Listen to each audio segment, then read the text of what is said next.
과연 하나님께서는 악인을 심판하실까요? 세상에 돌아가는 그 모습들을 보면 악인이 형통하는 모습을 볼 때가 너무나도 많다는 것이죠. 오늘 시편의 기자 역시도 악인이 교만한 얼굴로 말하기를 여호와께서 감찰하지 아니하신다 하고, 그리고 자신의 사상에는, 이 땅에는 하나님에 관한 사상들이 없다라고, 하나님이 존재하지 않는다라고 얘기한다는 거예요. 그러면서 그의 길은 언제든지 견고하고 그의 주의 심판은 높아서 그에게 미치지 못하오니 그는 그의 모든 대적들을 멸시하며 그의 마음에 이르기를 흔들리지 아니하며 대대로 환난을 당하지 아니하리라 한다라고 오늘 본문에서 이야기하고 있습니다. 그렇습니다.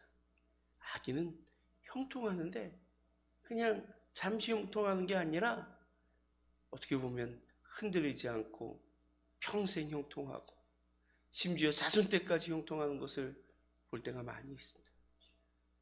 그런 모습을 보면서 선하게 살고 의롭게 살고 하나님의 뜻대로 살아가려고 하는 사람들은 절망하죠. 과연 하나님을 정말 하나님의 뜻대로 선하게 정의롭게 하나님이 원하시는 삶을 살아가는 것이 합당한가? 그렇게 정말로 살아가는 것이 정말 지혜 있는 삶인가? 끊임없이 반문하게 되는 것이 이 땅에서의 삶입니다. 그럼에도 불구하고 오늘 시편 기자는 분명히 선언합니다. 하나님은 분명히 감찰하시고 분명히 심판하신다.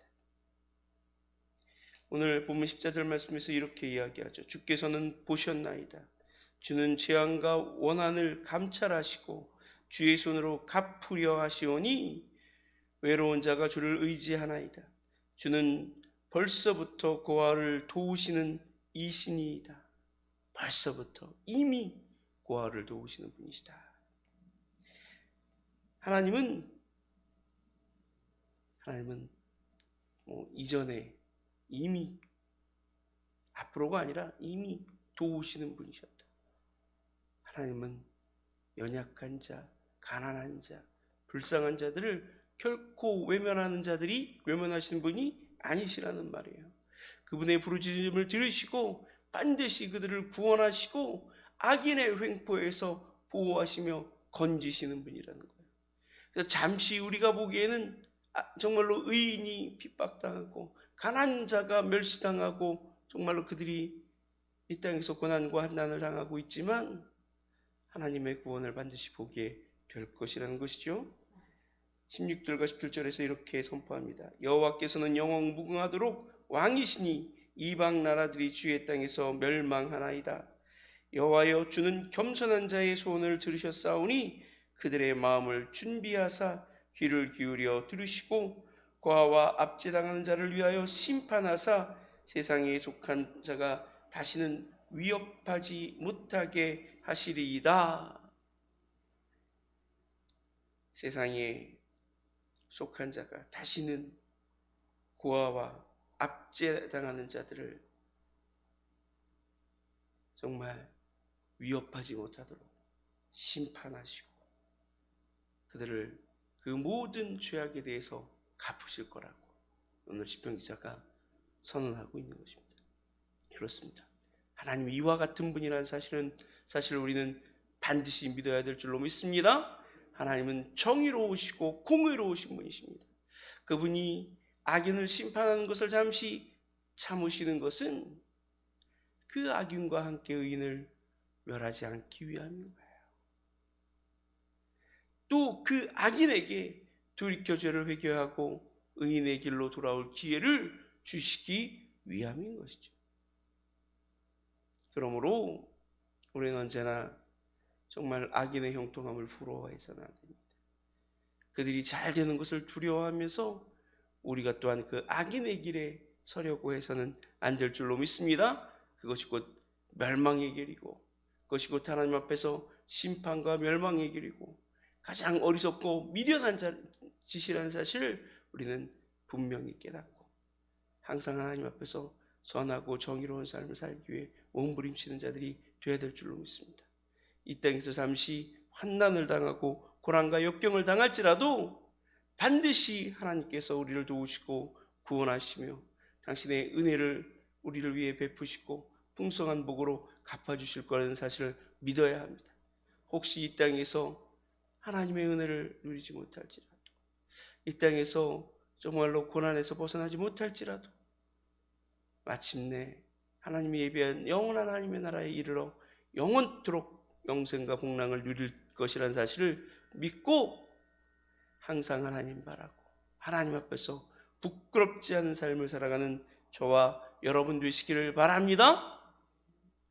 그럴 때 우리는 반드시 주의 구원과 주의 은혜를 보게 될 것입니다. 주께서 우리를 위하여 베푸신 그 풍성한 은혜를 누릴 수 있게 될 줄로 믿습니다. 세상에서도요, 결코 악인은 형통하지 못한다는 사실을 결국 보게 됩니다. 자신의 욕심을 자랑하며 탐욕에 빠진 자들이 결코 정말로 복된 삶을 누릴 수 없다는 사실을 우리는 분명히 보게 됩니다. 올해의 생애를 잘 돌아보세요. 악인의 형통함이 얼마나 지속될 수 있습니까? 결코 지속될 수 없어요. 우리 역사 속에서 가장 정말 악인으로 손꼽히는 사람들을 보세요. 그들이 과연 형통하는 복을 누리며 살아가는지. 박정희 대통령도 그렇죠. 처음에 어쨌든 쿠데타를 일으켜서 우리나라 경제 정말로 발전을 획기적인 경제 부흥을 이루었지만 나중에 욕심에 사로잡혀서 장기집권하고 독재하려고 하지 않았습니까? 그렇죠? 삼성 개헌하면서 자신의 그 정말 집권을 영구적으로 할 수 있는 법적 토대를 만들고 막 그러지 않았어요? 결국 자신의 대적이 죽은 얼마 며칠 후에 자기도 목숨을 잃게 됩니다. 자신을 해외에서 비방하고 손가락질하고 그랬던 사람을 공작을 통해서 해외에서 살해하죠. 김영욱이라고 하는. 그가 죽은 지 얼마 후에 그 박정희 대통령이 세상을 떠나요. 전두환, 노태우, 정말 자신의 권력을 위해서 수많은 사람들에게 정말로 고통을 주었던 사람들. 그가 여전히 부유하게 사는 건 맞는 것 같아요. 근데 과연 그가 영원토록 복된 삶을 살아가고 있는가? 세상 사람들에게 손가락질 당하고 모욕당하고 그렇게 살잖아요. 결코 그의 삶이 영원히 빛날 수 없을 것입니다. 결국 악인은 심판받게 되어 있어요. 하나님은 반드시 악을 심판하십니다. 그것은 단지 성경의 선언일 뿐만 아니라 역사의 증언이고 우리가 삶 속에서 경험하는 우리의 삶의 경험의 어떤 경험이 우리에게 보여주고 있는 결과이죠. 그러므로 항상 선하게, 의롭게, 정의롭게 하나님이 원하신 뜻대로 살아가는 저와 여러분 되시길 바랍니다. 그래서 악인의 편에 서지 않고 오직 하나님의 편에 서서 하나님을 경외하며 섬기며 살아가는 저와 여러분 되시기를 주님의 이름으로 간절히 축원합니다. 이 시간을 다 같이 기도하겠습니다.